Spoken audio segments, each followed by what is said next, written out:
It's Alberta Impact with Bryce Lambert tonight. Autonomous farming and Food 5.0. Plus, Bryce welcomes Robert Saik, featuring musical guests John Guliak and Jason Kodie. And now, from Edmonton, Alberta, it's Bryce Lambert.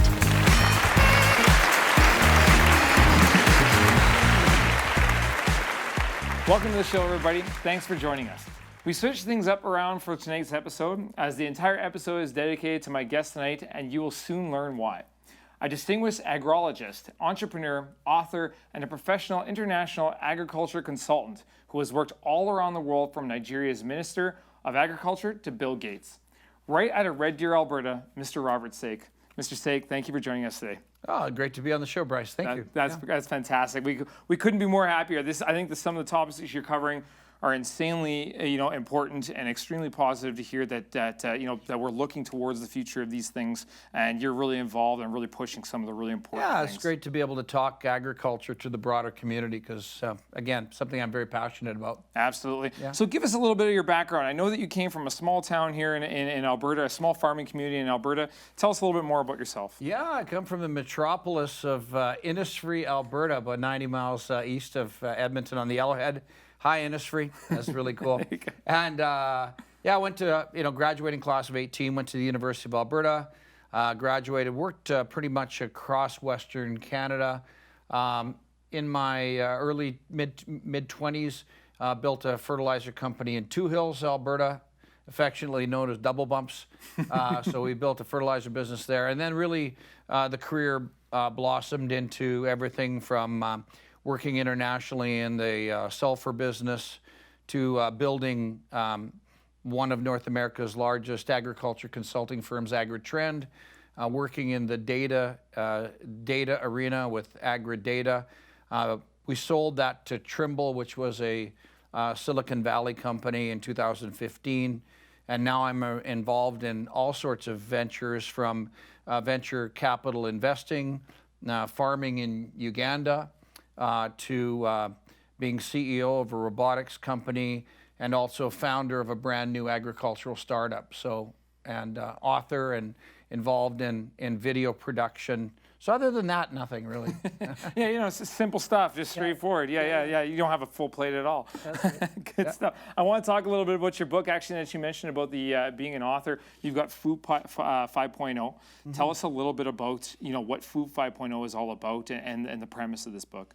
Well, this is the second book. The first one is called the Agriculture Manifesto, 10 Key Drivers That Will Shape Agriculture in the Next Decade. This one here is Food 5.0. It's a more robust effort, and it's talking about how we feed the future. And I wrote the book. When you write the book, for an avatar in mind. So I wrote it for, a young mom, 33-year-old mom with kids in the city, who is being challenged in the grocery store with the adjectives and labels on food packages, and in many cases is scared of food. And I said, well, that's really sad. So I wrote Food 5.0 to provide an education for readers in a fun way that would take them from the 5 iterations of agriculture, which are the era of muscle, the era of machine, the era of chemistry, the era of biotechnology, and the era of convergence, is what we're living in today. So the book was released on August the 13th at a keynote speech in Olds, and it's done very well. It hit #1 in Amazon Canada in the science and agriculture category, and was in the top 100 for a while. So pretty pleased with where it's at right now. That's fantastic. So you've really identified, or addressed, I should say, a lot of the topics that some people are having concerns with in regards to food reproduction and just how things are growing with population and even just manpower in regards to producing the food.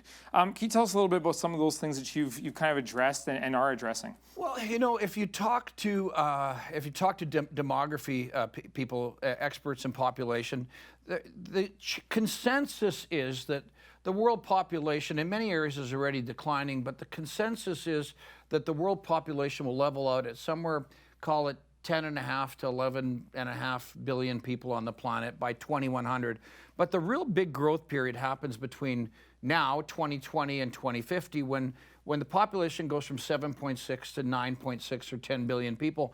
And we've got to meet that need. That we've got to grow 10,000 years worth of food in the next 30 years. Every area on the planet needs to grow and increase agricultural production 60 to 70% just to meet that population need. And so we've done it before, but in the past, we had extra land that we could bring into production. We had technologies that were being embraced. Today, we don't have as much extra land that can come into production. And instead of technologies being embraced and encouraged in agriculture, they're being vilified. So if you call a plumber to your place to fix your leaking sink and he shows up with a roll of Teflon tape, and you say, where are all your tools? Well, I had tools, but people took them all away, and this is all I've got. It's kind of how agriculture feels today. So I wrote the book to really try to talk about infinite sustainability of agriculture. Gotcha. And your work has really started to attract some pretty big players in the world. For instance, Bill Gates. Like, you were just out there not too long ago. You got invited out. Can you tell us a little bit about how that experience was and what that means? Well, it started with a TEDx talk I did, which was, will agriculture be allowed to feed 9 billion people?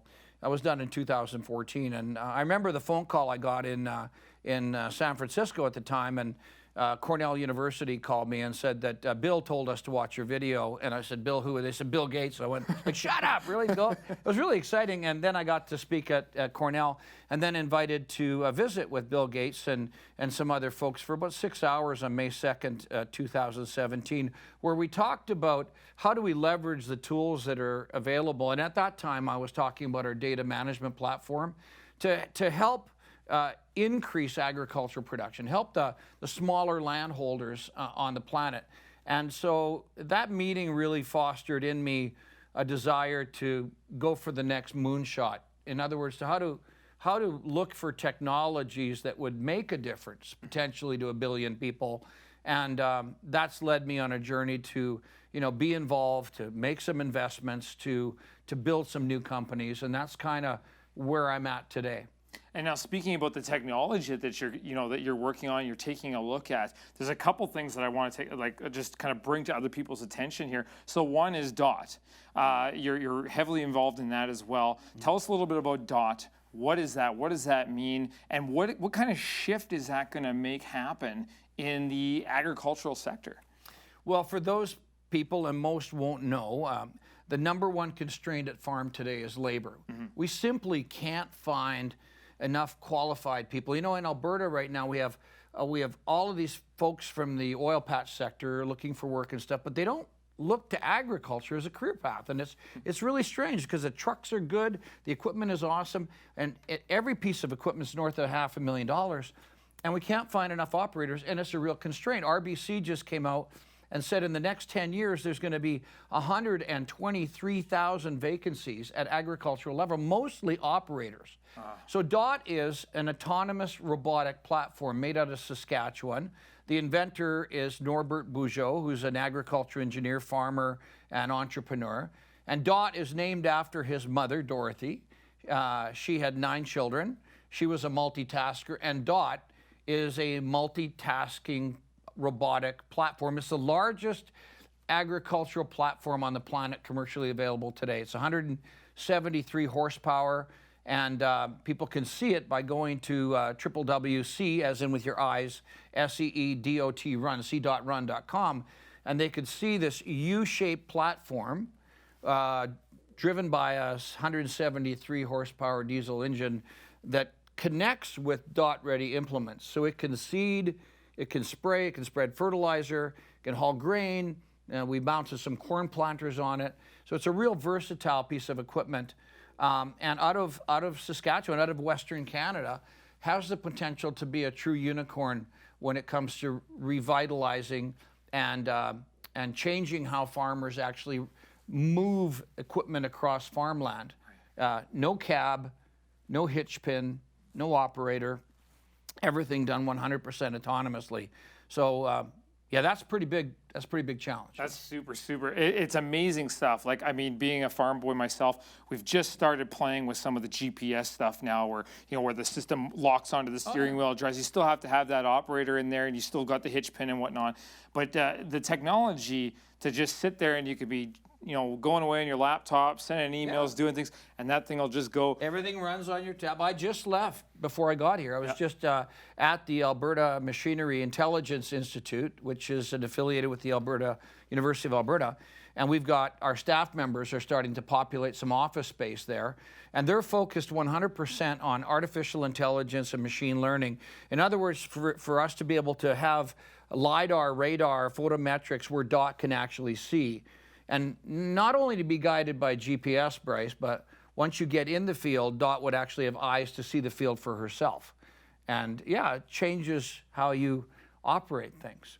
It's fascinating because a lot of our conversations from energy now to agriculture, even in oil and gas, a lot of the conversation is getting pulled towards that AI and that autonomous movement that's starting to happen. I mean, even we're looking at cars now and vehicles now.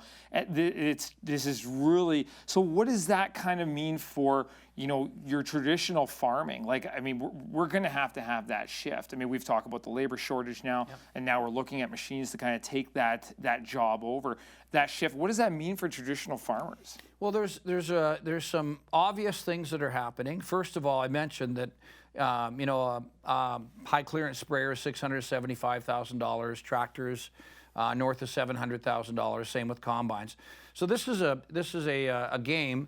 A big money, big risk, high risk game that farmers play. People don't understand how much money is laid on the line. But it's also a game, it's also a business that lends itself to economies of scale. So that combine has got to push through so many bushels for it to be economically viable. So we're going to see continued consolidation of farms.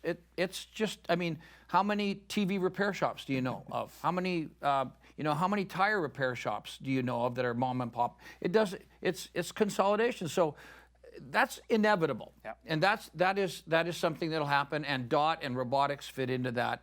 Sociologically, there are implications to that. The town of Industry where I come from is a lot smaller than it was when I was growing up. I mean, less farmers mean less support for the local community. So people have a bad feeling about that, and that's understandable. However, 96, 97% of all farms today in Canada are still family-owned farms. They're just bigger, they're incorporated. There is room for niche operations, smaller farms that are closer to urban centers that basically can raise food in a manner that they can price it at a higher level, selling it at farmers markets and so on and so forth. And so you're seeing two shifts in agriculture happening. One is the farmers that are adopting the technology and moving forward, and those that aren't. And eventually those farmers that will come around and acquire those. And the other one is you have niche agriculture, and then you have commercial agriculture. And I think that there's room for both. I dislike the vilification that goes on with the marketing people that have to vilify the large farmer to justify the prices charged by the niche grower. And there's lots of examples, GMO is one I'll throw out. But the reality is, if you understand the science of genetic engineering, you wouldn't be against it. And quite frankly, I think the two sides need to come together rather than the polarity that's happening today. So the conversation in the book, as you read the book, you'll go, well, I didn't know that, or I didn't think of that. And it talks, there's a chapter in it about DOT and where we're at with convergence, which is really all these technologies coming together. GPS is one technology. DOT's got GPS, but it's also got all these sensor technologies, and it's also got remote guidance, and it's got telemetry, and it's got the ability to do all of these things simultaneously. So it's converging, all that technology. Yeah. Well, and I think you nailed it on the head. Personally, for me, like a word that really sticks out with the ever-growing growth of the world and change is scale. Everything, we have to look at things from a scale standpoint. That's a good point. So when you get surrounded by food religion whether it's paleo or vegan or vegetarianism or organic, or whether it's conventional or whatever it would be, meatitarians, whatever the food religion is. In the book, I try to rephrase the conversation to be one of, let's have a conversation of what makes agriculture infinitely sustainable. So long as we have people on the planet, agriculture needs to be infinitely sustainable. And what are those things? Well, soil health, water use efficiency, greenhouse gas balance, animal welfare you can throw in. But one that people always forget is economic viability. Because if a farm isn't making money, isn't economically viable, then there is no sustainability of any kind. Right. And so all of these things come to play. It's very complex. Agriculture, in my mind, is the most complex business there is on the planet, by far. Well, and I mean, you're someone that understands it. So when you look at somebody that doesn't understand it, it's even more complex. So that's well, the impression people have of farming is, a little red barn or a round fender pickup truck or a farmer in bib overalls and a straw hat with wheat hanging out of his mouth. That's not farming. That's the History Channel. Yeah, absolutely. Yeah. So an age-old farmer's conversation we'll have very quickly, weather change. And the ever-changing climates that we're running into, and I mean, you've traveled all over the world. You've been to Uganda, like us ourselves. We've been to Ethiopia and whatnot. We've seen how some of the weather changing is happening. What are your thoughts on some of that stuff, and how do we combat that? I guess more on the ground level as opposed to the atmospherical level. Yeah, again, I cover that off in the book in terms of I'm not going to debate climate change from the standpoint of man-made, non-man-made. Climate changes. Yeah. Agriculture needs to deal with it, period. Whether it's having to breed crops to be more drought tolerant, having to breed crops to be more saline tolerant or more flood tolerant, whether it's having to have crops shorter or longer growing season, that's the game of farming. And we need the tools to be able to do that. Farmers in Western Canada in particular, and I know some in Argentina, they're absolute leaders in no tillage, and they don't touch the land, and they're building up carbon in the soil. And regardless of whether you talk about traditional farming or the terminologies right now are going around like agroecological farming or regenerative farming. At the end of the day, it's like people are discovering that farmers can build carbon in soil. Yes, we can do that. Right. How do we do that? Well, we reduce tillage. If you stop tilling and you keep on growing and you balance out the soil, eventually you'll build organic matter, and that's sequestered carbon. That's good for the planet, and it's good for the soil. It's good for the farmer. So how do we do that? What technologies do we use? We'll talk about that. Yeah. Gotcha. Yeah. And the degree of expertise that really has deep level knowledge of agriculture is actually decreasing.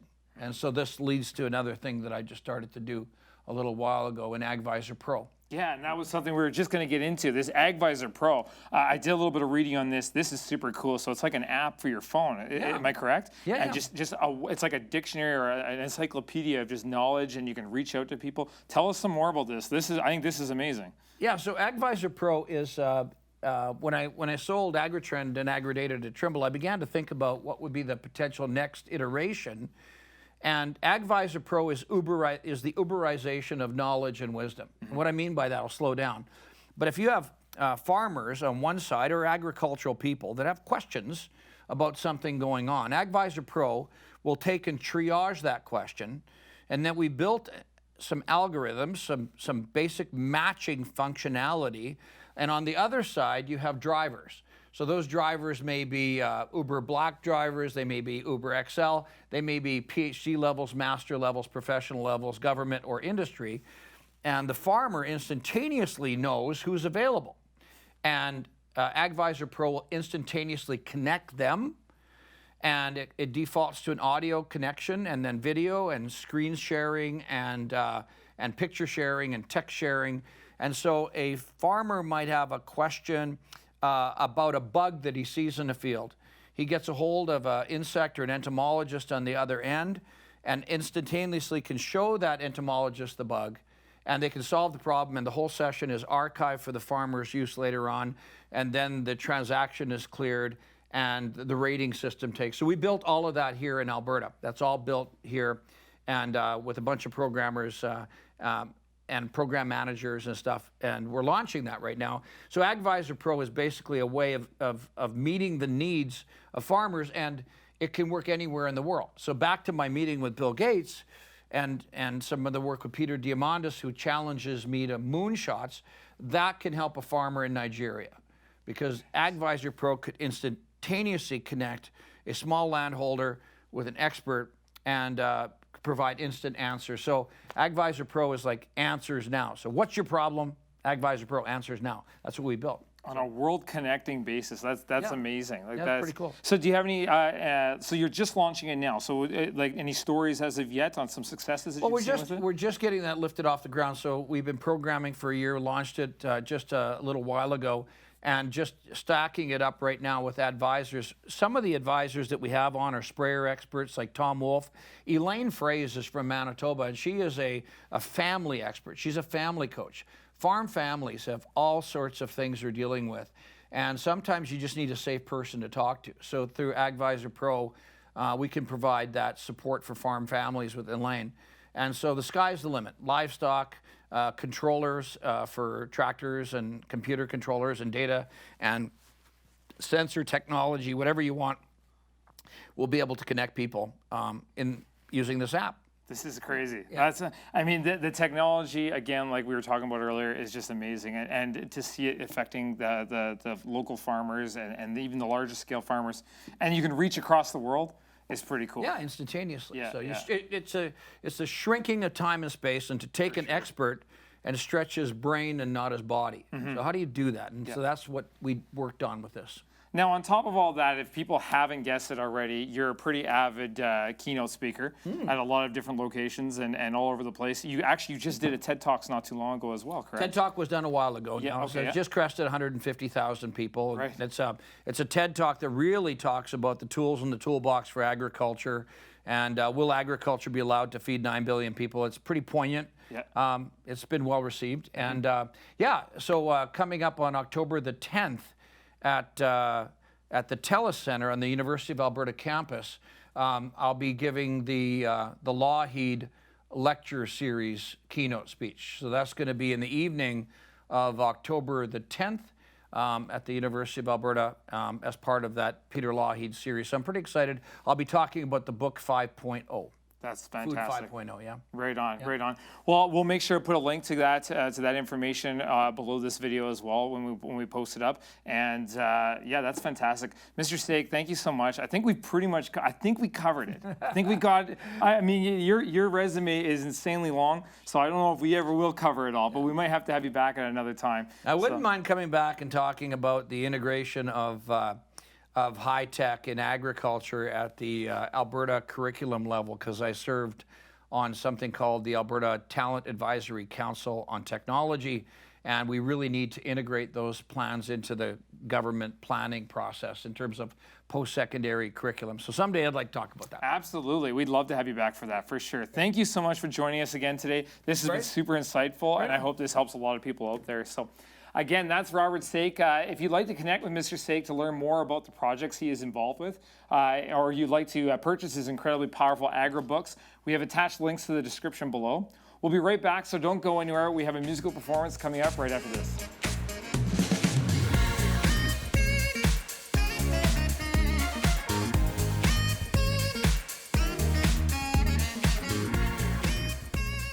An award-winning multi-instrumentalist, musical director, and educator, along with Edmonton singer-songwriter. Ladies and gentlemen, please welcome Jason Kodie and John Guliak with their original SOS Sum of Survival.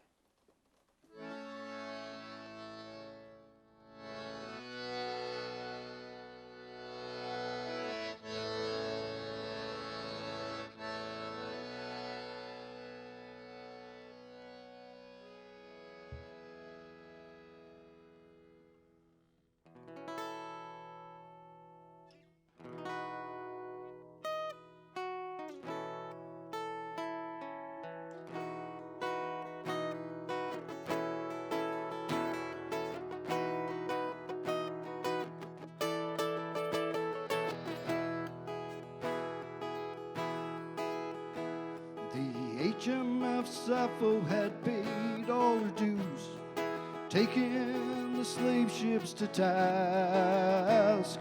Banished to the South Sea, she swallowed her crew, though many lay claim to her past. 39 died on the SS Marine Sulphur Queen. Sometimes your fate's in a name. Unsafe and unfit to sail in 1963, they sent her to sea just the same. If the sum of survival is leaving your mark, the sea won't remember your name. Come join us below in the deep and the dark, where it's always and never the same. Theodora Burr Alston, presumed lost at sea, was fleeing the death of her son. There are tales of the plank, how she smiled as she sank, so thankful her peace had been won. The USS Cyclops set sail from Brazil, but never delivered her hold. 300 men lost without living their fill, in a shipload of tales never told. If the sum of survival is leaving your mark, the sea won't remember your name. Come join us below in the deep and the dark, where it's always and never the same.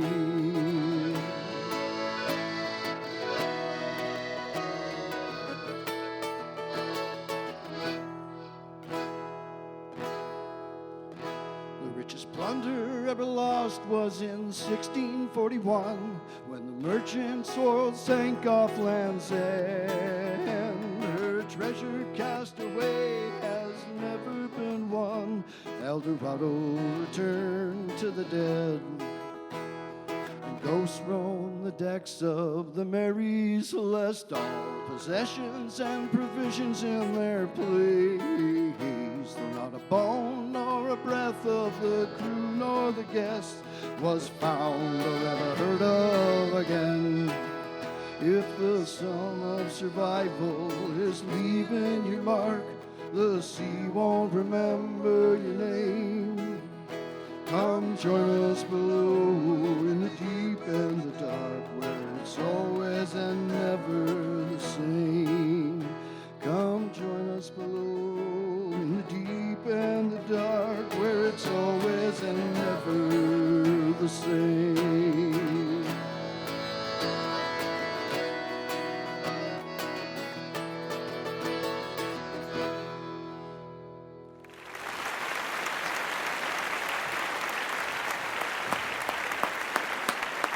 That was Jason Kodie and John Guliak with SOS Sum of Survival. They're headed to Europe in February 2020 for 28-day tour. That's it for tonight, folks. Thank you for joining us.